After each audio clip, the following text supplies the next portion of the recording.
यूँ तो किसी भी देश की आज़ादी उसके लिए उल्लास का क्षण होती है, लेकिन किसी देश के लिए 75 वर्ष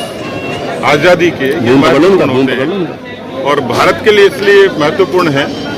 कि इन 75 वर्षों की विराट यात्रा में भारत ने आज एक आधुनिक भारत के रूप में, एक सबल और सक्षम लोकतंत्र के रूप में अपनी पहचान कायम की। इस लोकतंत्र को अक्षुण्ण किया है और केवल यही नहीं, अंतरिक्ष में 100 से ज़्यादा छलांग लगाने वाला देश भारत, जो सुविधाओं को और बुनियादी बदलाव को, विकास को तरसता था, अब उस दिशा से बढ़ता हुआ भारत, इस देश के वैचारिक मुद्दों के समाधान को आगे बढ़ता हुआ भारत, कुल मिलाकर दुनिया में बढ़ती हुई साख और किसी समय देश का, दुनिया का बाजार होता हुआ भारत, लेकिन आज सबसे बड़ा निर्यातक होने की दिशा में बढ़ता हुआ भारत, कुल मिलाकर एक आत्मनिर्भर स्वावलंबी भारत की दिशा में आज ये 75 वर्ष आज़ादी के पूरे हुए। और इस 75 वर्षों में भारत की आज़ादी के लिए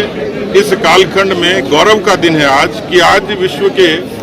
अधिकांश देशों में भारतवंशियों से लेकर भारत के 20 करोड़ घरों पर आज तिरंगे की अनूठी छटा थी। राजस्थान के 50 लाख घरों पर इस तिरंगे को लोगों ने मान दिया। ये पहली बार हुआ। ऐसा लगता है कि तिरंगा अब देश की एकजुटता का, देश की विरासत का, देश की संस्कृति का एक किस्म का ऐसा वाहक बना जो नए भारत की दिशा का एक ऐसा प्रतीक बना है। तो मैं प्रदेशवासियों को शुभकामनाएं देता हूं कि भारत की परंपरा के हिसाब से राजस्थान को भी जिस ऊंचाई की आवश्यकता है, जिस तरक्की और विकास की आवश्यकता है,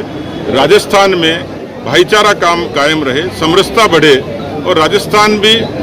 भारत के कदम से कदम मिलाकर तरक्की के दौर से आए, ऐसी सबकी मंशा है। हम सब लोगों ने मिशन 2023 का संकल्प लिया है कि भारतीय जनता पार्टी का मजबूत संगठन एक मजबूत सरकार की दिशा में एक अहम कदम बढ़ाएगा। तो पार्टी के कार्यकर्ताओं को भी आह्वान किया है कि देश सबसे पहले, और जो आज 5 तत्वों का, 5 प्राण तत्वों का उल्लेख माननीय प्रधानमंत्री जी ने किया है, उनको मूल मंत्र मानकर हम सब लोग प्रधानमंत्री जी का आह्वान, सबका साथ, सबका विकास, सबका विश्वास और सबका प्रयास, इसके साथ हम लोग आगे बढ़ेंगे। यही कामना के साथ आज पार्टी के कार्यालय में पार्टी के सैकड़ों कार्यकर्ताओं ने इस पर्व को उल्लास के साथ मनाया है। लगातार बढ़ती है, किस तरीके से बेरोजगारी बढ़ी है, भ्रष्टाचार और अपराध की कोई सीमा नहीं है। मुझे लगता है अपने अपने बूथ पर, अपने अपने मंडल पर, अपने अपने जिले पर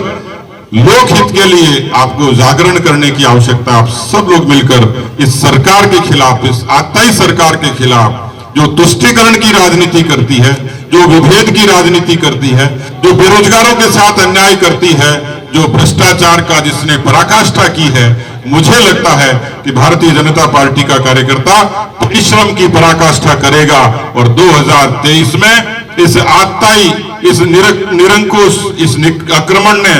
भ्रष्ट और नकारा सरकार को उखाड़ फेंकने का संकल्प लेगा और लंबे समय तक हम सब लोग 23 और 23 के बाद राजस्थान की लोक सेवा में समर्पित होंगे। बहुत बहुत धन्यवाद। जय हिंद।